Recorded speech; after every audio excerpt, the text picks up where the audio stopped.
박현경 기자의 인사이드 아메리카. 네, 이 에코파크 레이크의 그 노숙자 텐트촌이 철거된 이후에 그곳에서 생활하던 노숙자들은 지금 어디에 있는지 이러한 이 조사 내용이 발표가 됐습니다. 장기 거주 시설에 머무르는 노숙자는 과연 몇 명인지 알아보도록 합니다. 또 팬데믹 첫 번째 해 미국의 대도시들에서는 모든 주민들이 다른 곳으로 이주하면서 인구가 줄어든 것으로 나타났습니다. 박현경 기자. 네, 안녕하십니까. 우선 지난번 이 LA 한인타운 동쪽에 있는 에코파크 레이크의 이 노숙자 텐트촌 철거 소식을 전해드린 기억이 있는데 그게 정확히 언제였죠? 2021년 작년 3월이었습니다. 그러니까 1년 전이네. 네, 1년이 지났는데요. 그 후에 사실 뭐 메가더팍도 그렇고 네. LA 국제공항 인근 그리고 최근에 리틀 도쿄 이렇게 노숙자 텐트촌 강제 철거 소식이 잇따르고 있죠. 네. 그렇게 그곳을 떠날 수밖에 없었던 노숙자들 어디로 향할까 궁금해하는 분들 계실 텐데요. 1년 전 이 에코파크 레이크에서 생활하다가 강제적으로 그곳을 떠날 수밖에 없었던 노숙자들은 과연 지금 어디에서 생활하고 있는지 그 행방을 추적한 조사 결과가 이번에 나왔습니다. 네. UCLA 공공대학원 러스킨 스쿨이 조사해서 어제 보고서를 발표했습니다. 네. 장기 거주시설로 옮겨진 노숙자들이 좀 많았으면 좋겠는데 결과는 어땠습니까? 183명 노숙자들이 에코파크 레이크를 떠났었는데요. 예. 이 가운데 장기 시설에 거주하는 노숙자는 17명 뿐이었습니다. 17명요? 네, 전체 10%도 채 안 되는 비율이었습니다.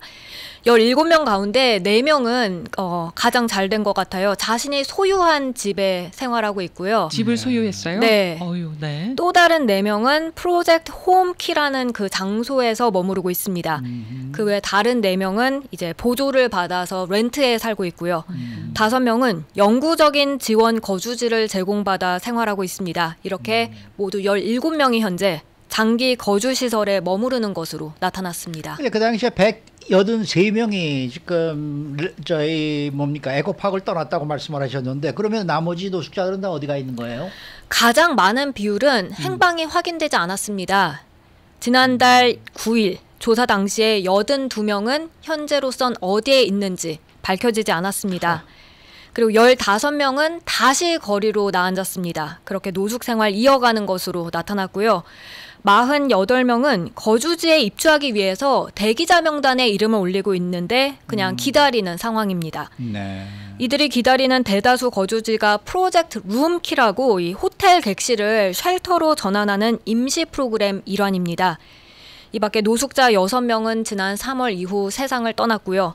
그럼 15명이 남게 되는데 이 나머지 15명에 대한 정보는 보고서에서 언급되진 않았습니다. 네. 이런 내용이 담긴 이번 보고서가요. 노숙자 문제가 심각하다 LA 지역에서 이런 의미가 있다 뭐 이런 평가도 있더라고요. 네, 기억하시겠습니다만 이 에코파크 레이크에서 노숙자 텐트촌이 철거될 당시에 상당한 소란이 일었었습니다. 그랬죠. 처음에는 조용하게 진행되는 듯 했지만 노숙자 15명에서 한 20명 정도가 떠나는 걸 거부했었고요. 그러니까 이제 노숙자 옹호단체들이 항의 시위 벌이면서 LA 시정부 직원들과 대치했습니다. 그러면서 179명, 이 기자들도 몇 명 포함됐었는데 거의 180명 가까이가 체포됐었습니다. 네네. 그런데 이때 이 지역구를 관할하는 미츠 오피러 LA 시의원이 노숙자 120명은 임시 거주시설로 옮겨졌고 결국은 영구적인 거주지로 향하게 될 것이라고 밝혔었는데요. 실제로 대다수가 프로젝트 룸키를 통한 거주시설에 갔지만 문제는 그 후에 흐지부지 됐다는 점입니다. 특히 오페럴 시의원은 에코파크 레이크 노숙자 텐트촌이 완전히 철거된 후에 2달도 채 안 돼서 그 철거가 LA시에서 이뤄졌던 역대 가장 큰 하우징 이벤트다. 그러면서 성공적이었다라고 평가를 했습니다. 그런데 LA 정치인들이 말하는 그 하우징이란 용어가 임시 쉘터나 아니면 긴급 쉘터 이런 걸 포함하는 여러 형태의 거주지를 간편하게 부른다고 보고서는 이번에 지적했습니다. 장기적으로 어떻게 될지 그걸 떠나서 노숙자를 일단 그 거주 시설로 옮겨놓고 나면 됐다 이렇게 생각한다는 지적입니다. 그러면 그 자화자찬을 했던 오페럴 시의원은 지금 이 보고서에 대해서 어떤 입장을 지금 나타내고 있는 거예요? 이의를 제기했습니다. 에코파크 레이크 그 노숙자 텐트촌이 노숙자들에게는 물론이고 그 주변 이웃 주민들에게 당시에 얼마나 위험했었는지를 상기시켰습니다. 그 노숙자 텐트촌에선 성적 학대가 발생하기도 했고 사망 사건도 여러 건 있었다고 전했습니다. 네. 뭐 약물 남용도 있었고 드라이브 바이 슈팅도 벌어졌고 또 흉기 공격도 발생했었습니다. 그런가 하면 에코파크 레이크 주변 이웃 주민들은 쓰레기 문제 비롯해서 안전하지 않아서 불안해서 그 공원을 더 이상 찾아갈 수 없다고 불편함을 호소했고요. 사실 에코파크 레이크는 그 주변 주민들만 가는 게 아니라 LA에 거주하는 많은 주민들, 한인들도 찾아갔던 곳인데 맞습니다. 그 노숙자 텐트촌이 대규모로 형성되고 나서 상당수가 발길을 끊었었습니다. 그런데 그 노숙자 텐트촌 철거 이후에 공원과 그 주변 동네에 범죄가 현저하게 감소했다고 오페럴 시의원은 지적했습니다.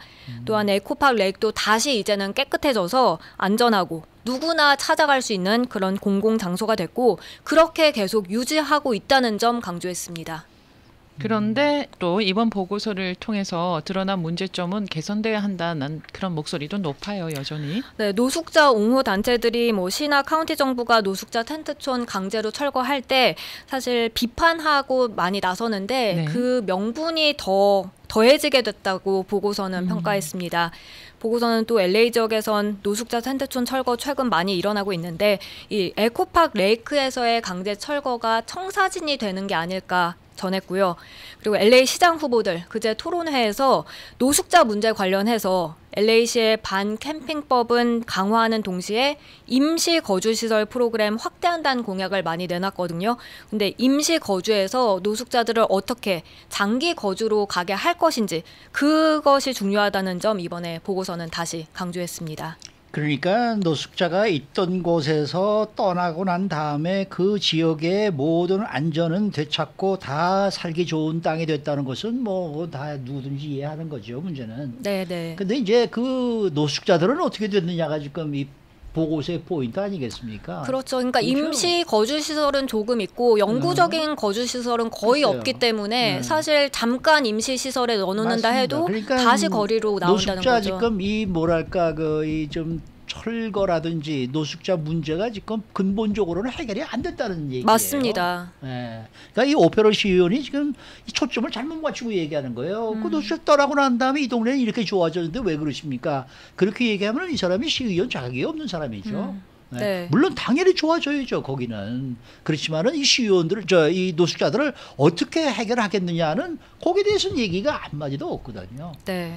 저는 네. 거주지를 옮긴다고 했을 때요. 임시 거주라고는 생각도 못했어요. 저는 다 장기 거주 지역이 마련돼 있고 그쪽으로 이제 옮기게 하나보다라고 생각을 했었는데 전혀 네. 그게 아니었네요. 사실 그때 노숙자들한테 임시 거주로 옮기고 그다음에 장기적인 거주 시설을 보장한다라고 얘기를 하면서 네. 옮길 것을 이제 요청을 한 거였거든요. 네네. 근데 사실상 지금 와 보면 장기적으로까지는 안 갔다는 거죠. 그렇죠. 그러니까 아까 말씀하신 대로 하우징이라는 이 단어가 상당히 그 이 좀 이런 뜻으로도 쓰이고 저런 뜻으로도 쓰이기 때문에 어떻게 보면은 거기서 철거된 노숙자들이 어떻게 보면은 좀 쉽게 얘기하면 좀 이용당했다라고도 볼 수가 있는 그런 상황이 아닐까 이런 그렇습니다. 생각이 들긴 해요. 네. 네.